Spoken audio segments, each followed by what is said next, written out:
Alright, hello everyone, Modish here, and welcome back to another tier list, I guess. So, today we're going to be doing hulls. It's kind of the logical choice since we did turrets last time. However, turrets have actually kind of changed since I've released that video. Here's the new list right now. This is what I would... Basically, the changes that happened is Firebird is no longer useless. It got a pretty good DPS buff. Still not a very great turret though. Consider using Freeze instead in a lot of situations, especially in CTF. Next up, I see they got a damage nerf. I'm not quite sure this would be enough to move it out of S tier, but well, a new meta has surfaced. Ricochet is a bit better than I expected it to be. Basically, all the sweats right now are spamming Rico. It's ridiculous. It does 400 damage per second. That's the equivalent to Hammer's damage per second. It actually beats Hammer in long-range fights. It ties with Hammer at close-range fights. It's ridiculous. Ricochet is just hilariously broken right now. And it kind of washes away even Izida in terms of overpowered turrets. And Twins also got moved into the D tier. First of all, because it's kind of already hard for them to compare to Firebird, but secondly, well, they got a little bit exposed. In the garage, the stats are actually wrong for the Twins. Instead of doing like 22,000 damage, Twins do like 18,500 damage per minute, which, I mean, that's kind of a big deal, at least to me. You know, you're putting in so much effort into this turret, and you're not even getting the damage that I expected you would have gotten. It's really similar damage to Smokey, but you just use so much more effort firing and controlling those two cannons. You lose out on range, you lose out on so many other benefits. But yeah, this is the tier list. I've moved some of them around in B tier a little bit. But yeah, as for today's tier list, as I already said, we're going to be rating all of the hulls. Now, the thing about the hulls is they're actually quite dependent on the game mode being played in terms of their viability. Because, for example, light hulls aren't actually that good in TDM. So, therefore, I will be making two separate tier lists, one for CTF and one for TDM, just to kind of give all the hulls their fair shot. Yeah, so I'm probably going to do the CTF tier list first, and then I'm going to do the TDM tier list afterwards. I think I'm going to go in the order that they were available in the original TO again. Okay, so the first hull would then be Wasp. Now, the thing about light hulls in CTF is that light hulls are always great in CTF. There's no sort of situation where they aren't. I don't think that there are any S tier hulls, but I definitely think Wasp is an A tier. Now, Wasp is the weakest hull in the game, of course, right? It's very fragile, but it's also very, very fast. But generally, Wasp is one of the best picks for the game mode, if you were to ask me, just because of its high mobility. Because the thing about CTF, right, even though this has the lowest hit points, typically in CTF, the amount of times you die doesn't matter, right? But what does matter is how you do die. And Wasp typically dies completing an objective. That's just a fact. And because it's so good at completing objectives, you know, CTF got Captain Flag to win. I don't think you can argue about it being an A tier. Next up, we would have Hunter. Hunter is the most balanced hull in the game. I mean, it's the starting hull, kind of sharing some similarities with Smokey. You can't really go wrong with Hunter in a lot of battles. But just because it's CTF, I would already argue that Hunter is going to be more situational than Wasp. I don't know. I think I would put Hunter at B tier for CTF. It's not necessarily a bad pick. It's just more of a defensive pick. You're not really going to get much offensive value from Hunter. Because typically you want really, really fast tanks attacking, right? So Hunter is basically relegated to support or defense. Still though, it's not bad at either of those things. That's why it goes in B tier. Next up, we have Titan. So Titan is quite a beefy hull. In CTF, you're definitely not going to want to use this thing for offense. But it is pretty damn good at defense. And it's got an okay mixture of stats, right? I'm not sure. B or C. I reckon I'll put it in B tier. Again, it's got good defense, right? It's a big tank, so you know you can sit on the flag, you can block them from taking it. That's kind of really where its benefits stop. But its main thing is defense, and it's pretty good at that. I feel like it deserves B tier. A lot of people don't really use this hull, but I think it's kind of underrated. It just has a pretty good mixture of stats, right? It's got a lot of HP, not the most, but it does its job. 3,100 HP is plenty if you ask me. And on top of that, once you do die with this thing, you know, the movement speed isn't actually that horrible on it. It's 7.7 meters per second, which is A lot better than the other heavy hull, if you ask me. But we'll get to it. We'll get to it. For now, I think this is just about a B tier hull. Again, CTF high mobility dominates, but this is a good pick for a defense. Right. Next up, we would have Dictator. Now, Dictator in CTF kind of gets a raw deal, if you ask me. I'm kind of a fan of this hull, but even then, I think this might just be the actual worst hull for CTF. Put it in C tier. The problem with Dictator is it's kind of like this hull that really encourages you to play offense by giving you like this tall sort of vantage point. But the problem, there's a couple of problems with using it in CTF, right? The main problem is that its main gimmick, which is its height, isn't very useful. I mean, what are you gonna do with it? The only real use that I found for it in CTF is defending on sandbox with it. That's about it, because you have some mid control because of your height. You can potentially shoot enemies that come up mid, but that's it. You're not gonna get any much more use out of this thing, at least in my experience. Maybe you guys know something I don't, but other than that, it goes in C tier because it just has a mediocre sort of mix of stats. It's slower than Hunter, it's bulkier than Hunter, but it's just weird because like Hunter's this sort of like pretty well-rounded thing, right? It would most likely be like a support slash defensive, right? Dictator could also fill that role, but it would just be worse at support. It's a little bit more defensive, but at that point, why not just use Titan? Like, you're just going to get the extra HP, you're going to be a slightly smaller target, and you're still going to be able to block about the same kind of area, right? I just don't see the value in Dictator and CTF. It's a weird hold for CTF. It's supposed to be used for offense, but the speed on it isn't very good, and low mobility in CTF means kind of garbage offense. So, yeah, poor mix of stats for the game mode goes in CTF. Next up, Hornet. Hornet, I would argue, is up in A tier with Wasp, maybe even better than Wasp. Yeah, actually, probably better than Wasp. So the thing is, with these two, they're kind of, I see them as kind of like counterparts, right? Hornet's like such a stable hull when compared with Wasp, but also loses out on a good bit of speed. So, pick your poison with that. But the main kind of good thing about the Hornet is that it's heavier than Wasp, right? It's a lot more difficult to, for example, knock off a Hornet player than it is like a Wasp player. That alone makes this hull better than Wasp, in my opinion. Well, in some situations, Wasp definitely rivals the Hornet and even outdoes it. I would say in most maps, you'd be better off with Hornet.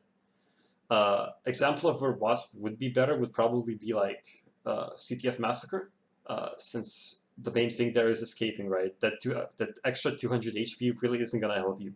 And either way, there's a good chance you'll be shot a lot and you'll end up flipping when jumping over the midsection. But at that point, it really doesn't matter because you'll already be probably next to your team. Another situation where I could see Wasp being better than Hornet would be CTF Sandbox. And I guess CTF Area? Because they just have these like long sort of stretches of road that the Wasp can abuse and really make its top speed shine over the Hornet. But on more like complex maps, choke heavy maps, like for example, I would say Silence maybe, and Rio would be good examples. I would argue Hornet's the better attacking hull, just because you have to make a lot of turns, and you're not always going to be turning at top speed, which makes Wasp's top speed less valuable on those maps, therefore making Hornet better. It's map dependent which one's better, honestly. But I feel like for most maps, Hornet is just the safer pick. It's also a bit easier to play than Wasp, although Wasp does also have the advantage of being harder to hit by the enemy. I would say these two are fairly balanced, like really, really balanced, but Hornet is just the fan favorite. I think it is just a little bit better in your average scenario. Another benefit to Hornet is that it just doesn't die to 3 shots from a Thunder, for example, whereas the Wasp just gets incinerated. That's sort of the only real major interaction change between these two. If you're going to be playing one of these, I don't think you really can go wrong. The best picks for the mode. Alright, so next up is Viking. Honestly, Viking's pretty well balanced for this game mode, but I still would put it in B tier. It's closer to Hunter, it's a good sort of support. I would argue maybe even like this wall breaker kind of hull. I don't really see anyone attempting strats where it's like you have a distraction player and then you have the player who's actually trying to capture the flag. But I think that this is pretty viable, right? It's fast, it has like a big HP increase from Hornet. It's 400 extra HP, which actually allows you to survive 2 railgun shots. Yeah, it's pretty good. It can defend, it can attack, it can support. It's a bit more defensive than offensive, but Viking generally is a fairly versatile pick, I would say. I don't know, just not much to say about this all. But I would argue that it kind of does have better stats than Hunter, at least for CTF, that's for sure. Since speed does matter a lot, and Viking has quite a considerable amount of extra speed for just sacrificing 200 HP, which in my eyes makes it quite a bit better than Hunter, but not quite an A tier hole. Mammoth. What do I have to say about the Mammoth? I'm getting PTSD from the recent meme video I did with it. That was amazing. But Mammoth, I don't know. I feel like Mammoth is worse than Titan in most situations. Like with Titan, you might be able to still use this as a support hole sometimes. But Mammoth, you're just basically sitting duck. This thing is significantly slower than Titan. It is hilarious how slow this thing is, actually. But it does have extra HP, but it's not that much. But really, the main kind of selling point of the Mammoth, at least in my opinion, is its width. It's a thick hull, and you can use it to block the flag very, very effectively. But that's about as much credit as I'm willing to give it.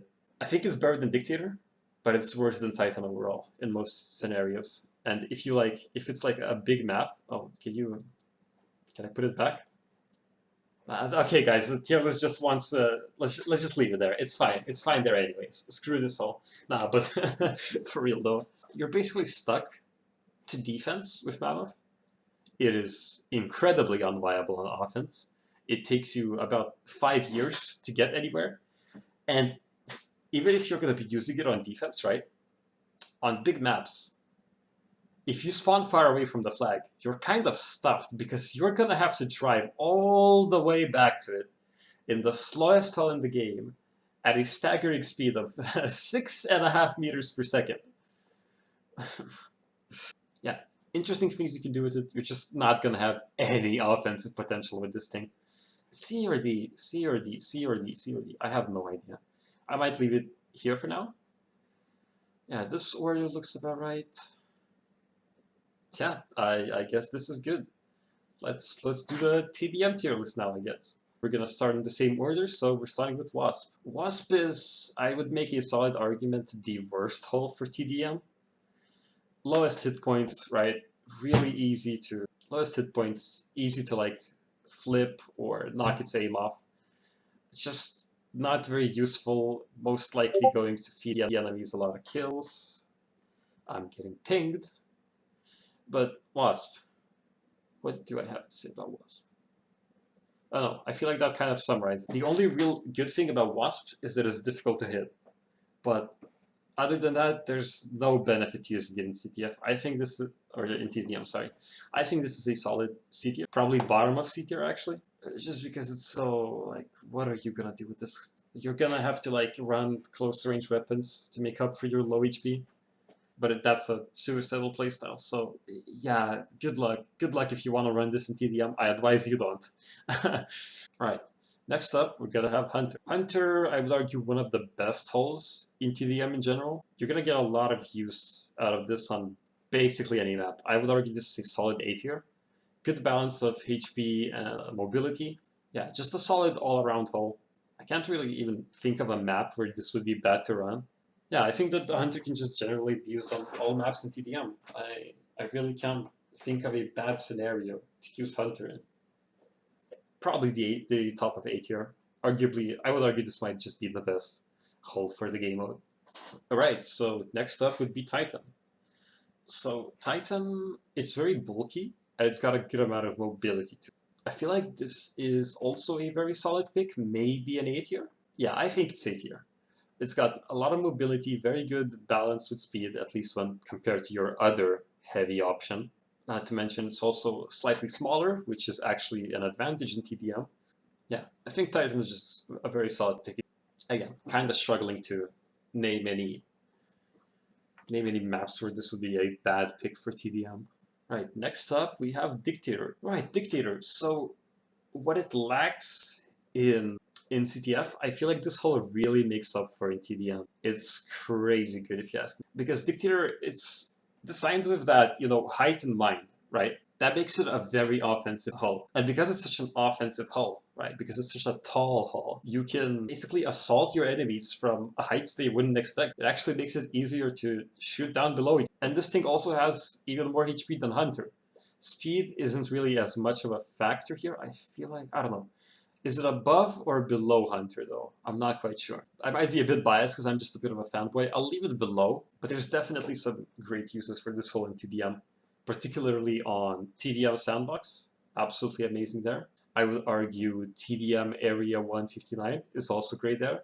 TDM Silence, particularly when you are the team that's on top, this hull is just amazing because you can use the gap from your main top area base to shoot down on anyone below you.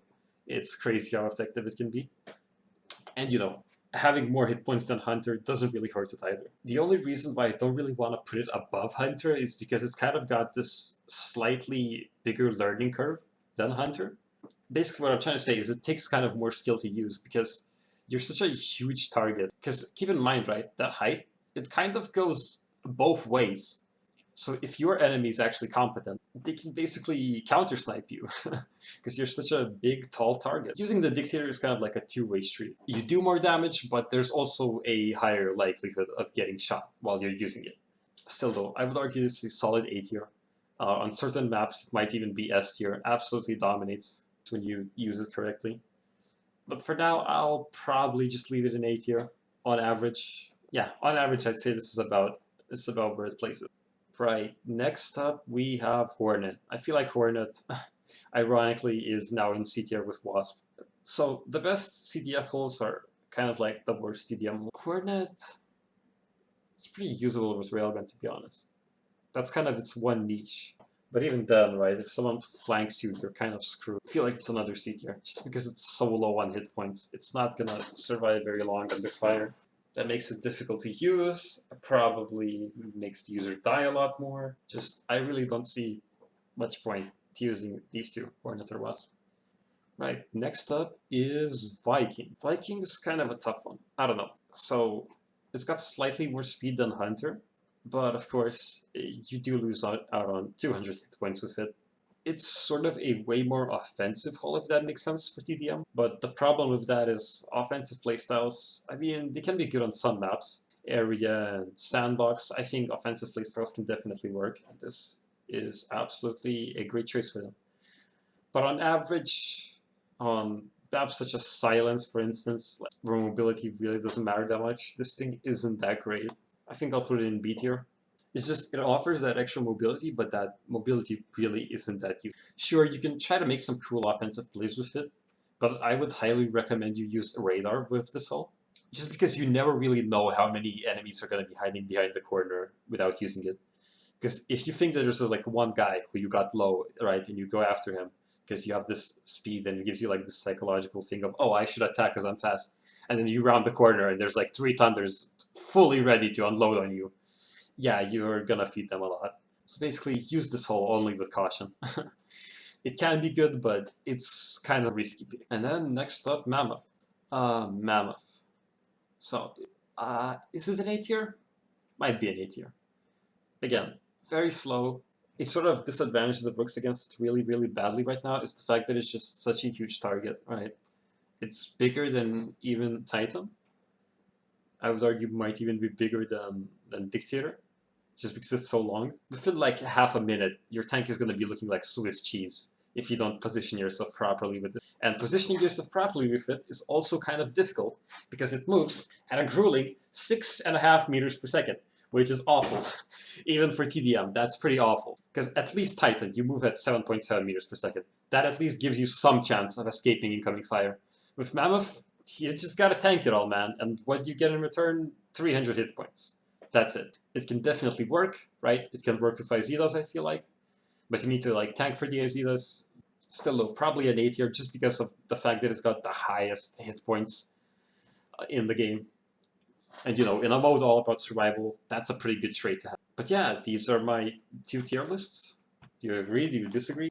I feel like Holes is kind of a boring tier list. I don't know, at least for me. You guys might think differently, but I don't know. Just didn't really enjoy making this one. I'll probably end up doing modules next. I feel like there's a lot more to talk about modules, simply because there's just so much more strategic depth you can have.